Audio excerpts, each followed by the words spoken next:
Hi friends, this is your pal Scott Garibay, and today we're going to talk about Dungeons and Dragons. We're going to ask the question, what is the motivation for a player to be at the Dungeons and Dragons table? I think this is a really fascinating, incredibly important question for the next 50 years of Dungeons and Dragons.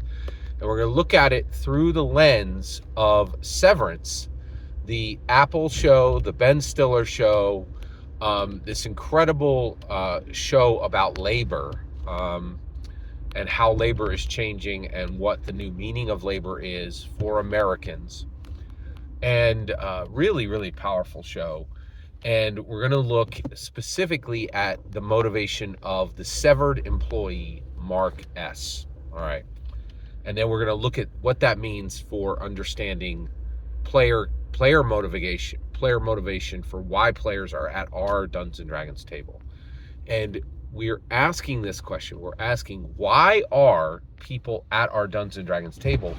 So that we can tell powerful narratives, so that we can transform the people who are arriving at our table, help them become better people, fix them, chop their deficiencies in half, right? We want to know the motivation of someone at the table so that we can help them, so that we can fix them, right? We can fix the things that are wrong with them. I believe that is the purpose of Dungeons and Dragons, to fix the things that are broken inside of us, right? And I actually think it's the best tool for doing that by far. Nothing on the secular side. Yes, if you're a person of faith, there's incredible tools for transformation on the side of faith. But actually, the vast majority of people are not people of faith, or are suffering from false faith. Um, uh, you know. Uh, are involved in false religion. So the reality is the secular solution to fix people is extremely important. All right, so let's dive into this. All right, so let's talk about Mark S. What is Mark S? What is Mark S's motivation for working at Lumen? Uh, the answer is escapism. All right, so my entire channel is an examination of Dungeons and Dragons, the purpose of Dungeons and Dragons, the meaning of Dungeons and Dragons, the goals of Dungeons and Dragons, the uses of Dungeons and Dragons at an incredibly myopic level. Just I'm taking a microscope to Dungeons and Dragons, and I'm not leaving anything unturned, right? I want to know every single thing there is to know about Dungeons and Dragons. And so one of the things that's really interesting is sometimes when you turn the microscope on and you look, it's terrifying what you see. And this is terrifying to me. I don't like this motivation. So I'm like, hey, let's look at the motivation so we can understand why people are at the table. And this is terrifying to me. This is like, because I don't want to think that people are using Dungeons and Dragons for escapism. It is, to me, this is like, it's like using the king's scepter to scratch your butt. It's just the wrong use of Dungeons and Dragons. Escapism, fun, frivolity. It's the absolute, Gary brings forward this powerful narrative tool, right? This thing that allows identity stacking, this thing that has unlocked manifold sentience. He creates this situation where literally millions of Dungeons and Dragons players now have identity stacks. Literally multiple selves, right? And stacks, like literally, carts, right? Of separate emotions, sensations, and memories, right? And they can pick and choose. They can shift from one identity to another. Gary Gygax built a new type of human being, a manifold sentient, right? Like just somebody who is using identity in a way that never has been used before, right? And we're just at the beginning of this, right? There's so much we're going to be able to do with Dungeons and Dragons, and that we're starting to do now. But with all that said, you reach this point where you're like, okay, this is very critical to understand, and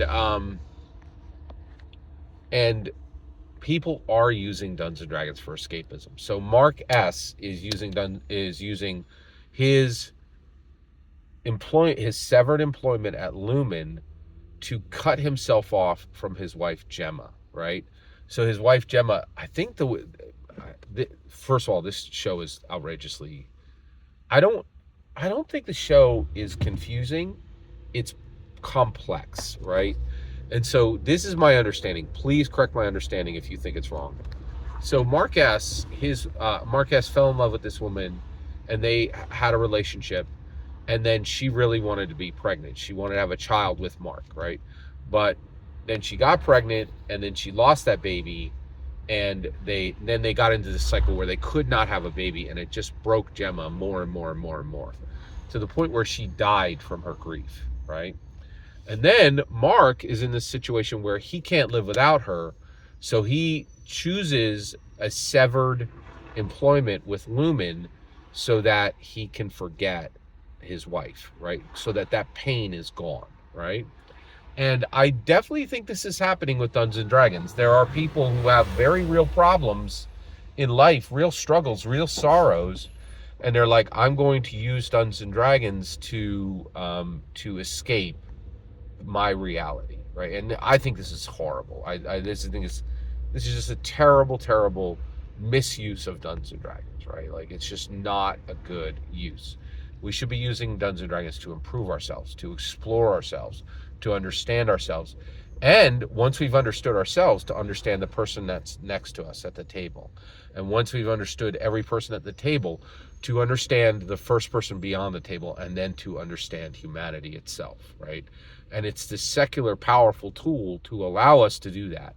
And using narrative in new ways that is just absolutely transformative, literally transformative. We can transform ourselves with Dungeons and Dragons. And this is extremely important, extremely powerful. And, and the idea that people are using Dungeons and Dragons for escapism is terrible. However, it's real. It's real, and I don't want to admit that. I don't want to admit that some of the people at my table have been there for just fun. That's all they were there for, right? They weren't looking to improve or transform or grow or learn, right? They were just looking to cut a goblet in half. And that is disgusting. I think that is, we need to start saying this. Using Dungeons and Dragons for fun, using Dungeons and Dragons for escapism is disgusting and wrong, and it needs to be. And I think it should stop. I really think it should stop. We need to use Dungeons and Dragons for what Gary meant it for, which was to allow us to evolve as human beings, emotionally, intellectually, and spiritually, right? That's what Dungeons and Dragons is for.